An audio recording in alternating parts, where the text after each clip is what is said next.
By the way, somebody in the Q&A asks, do you think the left should continue to put its energy into taking over the Democratic Party or shift to building a third party?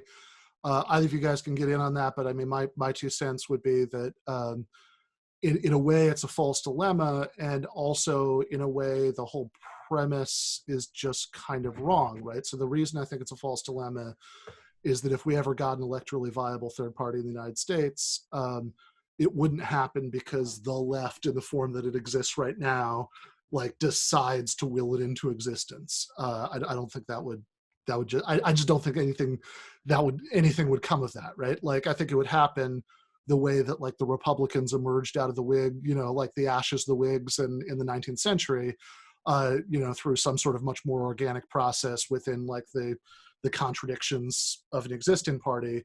But also, like, there's something really weird, I think, about the premise of the question, because it assumes that, like, in some deep sense, that, like, the left, in other words, like, people who consider themselves to be, like, conscious socialists or whatever in 2020, kind of has the power to decide what this, like, large-scale political outcome is. And that reminds me of something that I've heard you, Matt, talk about before, which is that sometimes looking at the way that online political discussions happen right now, and then the way that people try to, like, kind of translate that into some sort of activist or electoral efforts in the real world, it feels a little bit like, the metaphor I've heard you use is that, like, we're talking to each other online and we're building these, like, ships and, like, these really elaborate ships and bottles. Yeah. With this political program that we kind of agree on among ourselves. And then we keep trying to, like, go to the shipyard and be like, all right, well, we've got our ship, right? Let's see it. Now we can just take it to the ocean and we can ride it, where we want to go. But then that never really works. Yeah, because people are creating litmus tests, basically. I mean, like, what people think of as building a left is what they're actually doing is building a social group. They're orientating a social group around certain shibboleths, and then they police those. And in the course of doing that, they are able to create what is to them like a legible distinction that creates, like, a group of people that they can feel like, okay, these are my people. But because it's entirely synthetic and virtual, it means that taking that structure that you've created, that this ideological series of concepts, and of course, and demands on people, to be on the right side of them to count as what you consider the left, means that if you ever were to transcend the virtual bound and try to actually do something with people in a world where you're trying to affect an outcome of, say, an election or a campaign of any kind, you will find that those structures don't relate to anything. They don't relate to anything real. They relate to this battle within this self-selected, that's the most important element of it, group of people online who are essentially looking for social social groupings to become part of. And that's the kind of stuff that in a practical campaign is the first to go, because there's an actual goal that people are orienting towards, that it's not just a broad concept of, like, building an idea of a left. It's, hey, let's get this person across the finish line, or let's stop this bill from being passed, or let's defend these people who are going to get evicted. And those questions are made subsidiary to the goal. But because the online left or left, like, discussion is so untethered, though, that consideration doesn't enter into it, and then people end up hardening these distinctions as being the meaningful thing to assert. And that means that when you do have any opportunity to bring people in together, these notions that they have created, these artificial structures, then just smash into each other.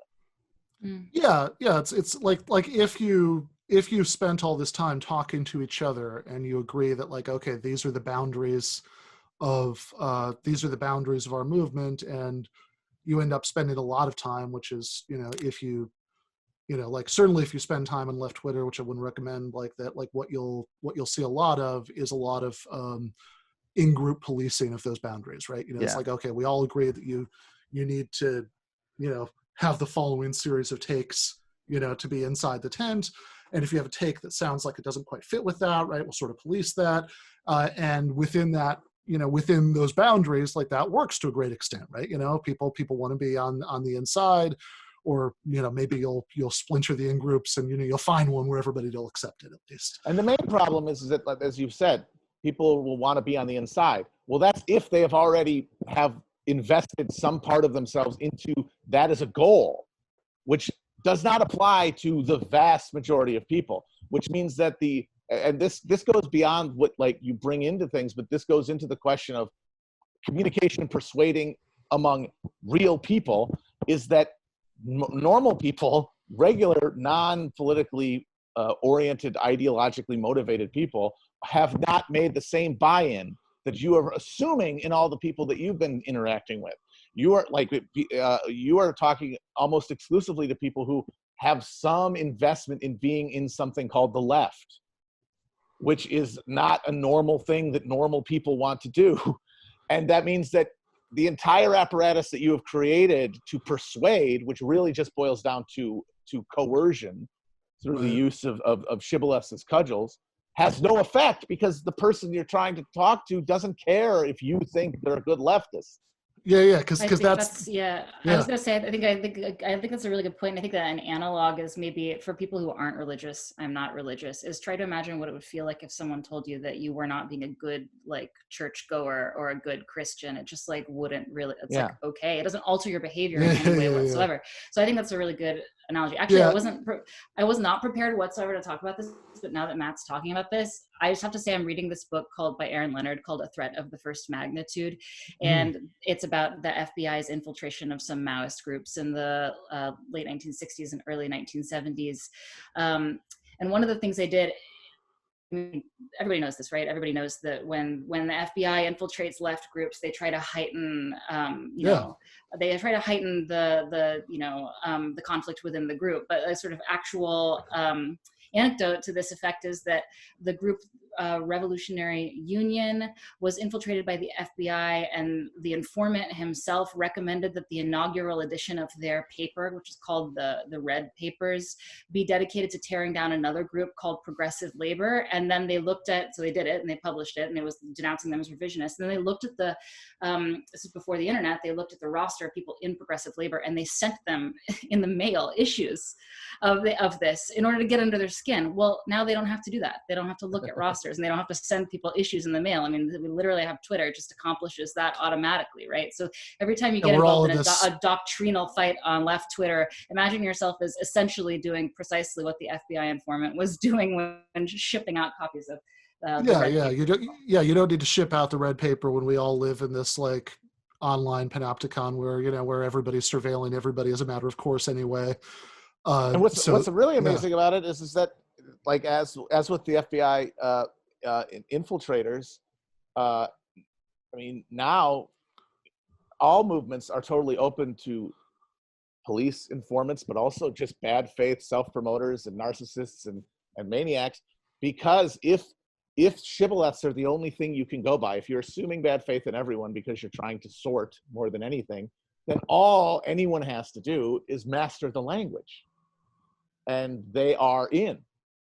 And that means that whatever obstructive or undermining or counterproductive actions are then filtered through a lens of, well, they're on my side, so there must be something to what they're saying, because they're saying the right things. Mm-hmm. That's what this is also the FBI intentionally, they created something called the Ad Hoc Committee for a Marxist-Leninist Party or something like that. I mean, it's a little alarming to imagine them aping the language so perfectly. And apparently they were putting out papers, and it was all like, and not a lot of it was pretty well concealed. I mean, a lot of it was not necessarily divisive in nature. I mean, they were trying to be in it for the long haul, right? So they were in some ways looking like they were participating in good faith. Yeah. And the other, I guess, anecdote while we're on this is that the FBI wouldn't merely send people into these groups. It would also pluck people who had been made pariahs in these groups. It was very conscious of looking for people who had been have involved but had been socially excluded or had some sort of like personal grievance or bitterness because of the way they'd been treated by the group, and to find people who'd been abandoned by something that they'd given their life to, right? And those were the perfect targets to turn into performance. I guess one of the lessons you draw from that is that if you're participating in that process Yeah. of turning people into pariahs, I'm not just talking about the likelihood of police infiltration. I'm just talking about, look, what the FBI or the CIA or whatever, what they're doing is simply trying to accelerate processes that dissolve left groups automatically. Do you know what I mean? So like, we're not just talking about leaving yourself open to police infiltration. We're talking about the police are very good at figuring out what we do to ourselves that destroys our own movement and just like pressing those buttons. So there are lessons, in fact, to learn from their strategy. Yeah, absolutely.